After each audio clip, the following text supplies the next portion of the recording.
Night presses close around the village, but the terror in tonight's story doesn't come from the woods. It sleeps in the crib at the foot of your bed. For centuries, across Celtic hillsides and medieval European towns, whispers told of a silent exchange. A healthy, laughing child, traded for something else, something that watched too closely, grew too quickly, spoke in words no infant should know. They called it a changeling. In this documentary, we step into that twilight world where fairies aren't delicate lights with gossamer wings, but cold, calculating beings of the Seelie and Unseelie courts, stealing human babies to strengthen their bloodlines, repay ancient pacts, or simply to remind us that our world is never entirely ours. We'll trace the rituals parents use to keep their children safe. Iron by the cradle, salt circles on the floor, herbs pressed into tiny pillows as protection against an unseen kingdom. And we'll confront the darker side of belief, real cases where fear of changelings ended in tragedy, in rivers and in fire, and in courtrooms that tried to make sense of the inexplicable. Tonight, we open the door between the human realm and the fairy folk and ask a question that has haunted families for generations. When you lean over a sleeping child, how sure are you that the one who looks back is truly your own? In the old villages of Europe, parents listened for a sound more terrifying than thunder. Not a scream, not a cry, but a baby's laugh that didn't sound quite like their own child. Across Celtic, Irish, Scandinavian, and Germanic lands, people whispered the same word for this wrongness: changeling. A child that was not a child, a substitute left behind after something from the other world had taken the real one away. To some, it was just a story, a bit of fireside folklore. To others, it was an explanation for illness, deformity, and the sudden, chilling sense that the little one in the cradle had become a stranger overnight. Tonight, we follow that whisper back through time, into fairy rings, mounded graves, and smoky cottages, to ask, were changelings only stories, or the trace of something far more unsettling?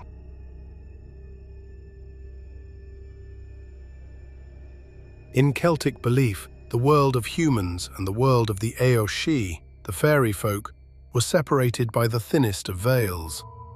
The stories say the abductions were swift, a baby left alone in a cradle, a young mother dozing after childbirth, a farmer walking home alone at dusk. The fair folk would slip in, silent as mist. The real child, or sometimes an adult, would be taken to the other world, into hills, under mounds, or beneath ancient earthworks. In their place, something else was left behind. Sometimes it looked almost identical to the stolen child, but soon the cracks appeared. A body that stayed frail and sickly, or suddenly too strong. An appetite that never ended. Eyes that watched the room with an old, knowing stare that no infant should have.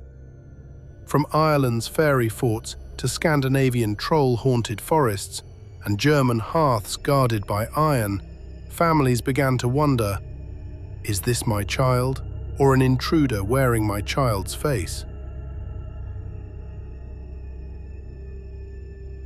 Folk tradition tried to catalogue the signs. In Ireland and Scotland, a changeling might lie stiff and unresponsive for days, only to suddenly speak with the voice and wit of an old man. In Scandinavia, troll children were blamed for endless screaming and a hunger that emptied the pantry. In German tales, the Wechselbalg, the exchanged child, might never grow, its limbs thin and strange, its gaze too sharp. Some families whispered that these beings possessed uncanny strength, or odd talents, playing instruments no one had taught them, or staring into dark corners as if listening to someone else's voice. Today, we might recognize autism, genetic disorders, or chronic illness. Back then, with no medical language, parents had only one explanation that fit their fear. The fairies have taken our child. This one is not ours. These legends were not harmless bedtime stories. They shaped how people treated those they suspected of being other.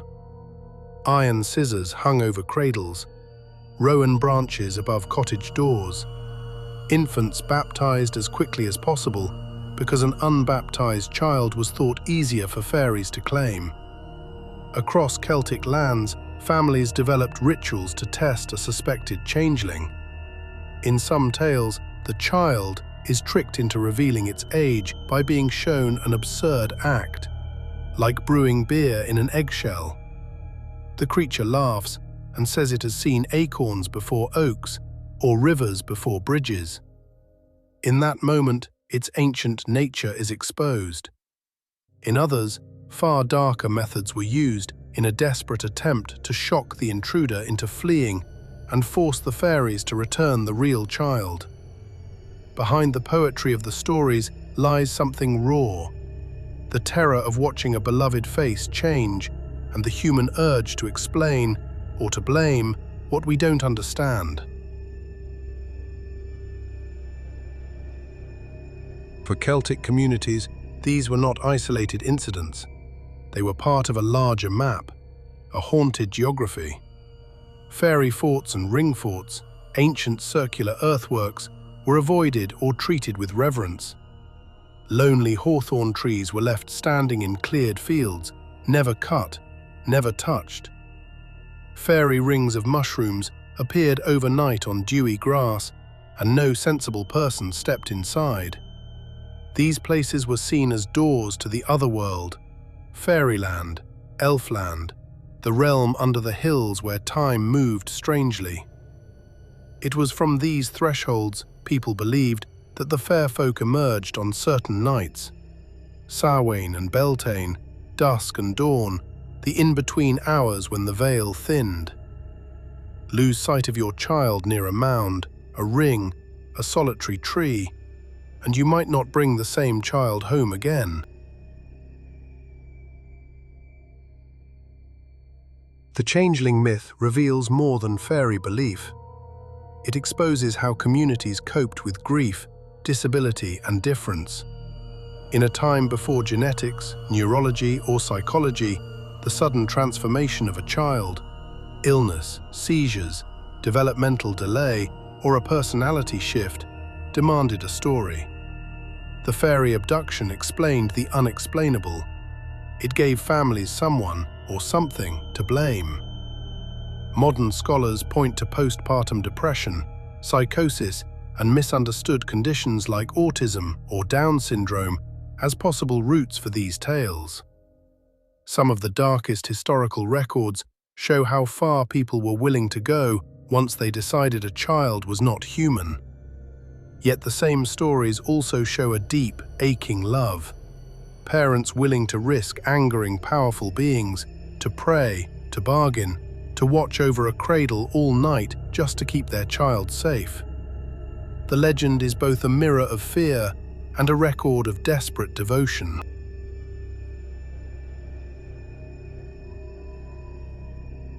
The changeling never quite left us. From medieval ballads like Tam Lin and Thomas the Rhymer, to paintings of pale, uncanny children, to modern horror films and fantasy novels, the idea repeats itself. A loved one altered, a familiar face hiding something strange, a door between worlds that opens when we're not looking. Today we talk about identity, alienation, and not recognizing someone we thought we knew. The changeling has become a metaphor, a symbol of outsiders and those who feel displaced in their own families or societies.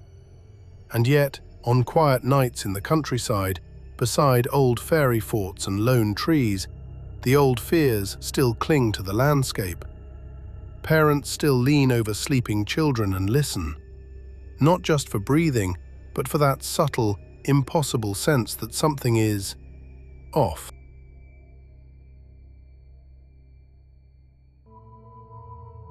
So what are changelings? Folklore born from illness and misunderstanding, psychological scars turned into stories of fairy theft, or fragments of something stranger, a long memory of encounters with beings that stepped in and out of human life, leaving only questions behind. From Celtic hills to Slavic forests, from Irish fairy forts to German hearths, the same fear echoes across centuries, that the thing we love most could be taken from us quietly, without a mark, and replaced by something that only pretends to belong. The legend of the changeling invites us to look at the borderlands, between health and sickness, between grief and denial, between the world we know and the one we only sense in the dark. If you hear a child laughing in the night and for a moment you don't recognize the sound, ask yourself, is it just imagination, or the oldest story in Europe still playing out in a quiet room somewhere, right now?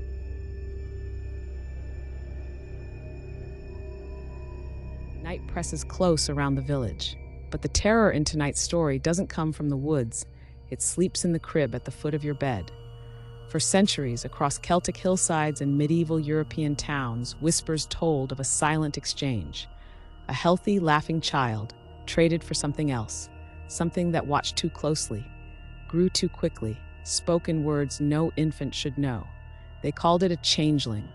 In this documentary, we step into that twilight world where fairies aren't delicate lights with gossamer wings, but cold, calculating beings of the Seelie and Unseelie courts, stealing human babies to strengthen their bloodlines, repay ancient pacts, or simply to remind us that our world is never entirely ours.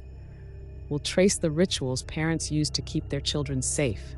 Iron by the cradle, salt circles on the floor, herbs pressed into tiny pillows as protection against an unseen kingdom. And we'll confront the darker side of belief, real cases where fear of changelings ended in tragedy, in rivers and in fire, and in courtrooms that tried to make sense of the inexplicable.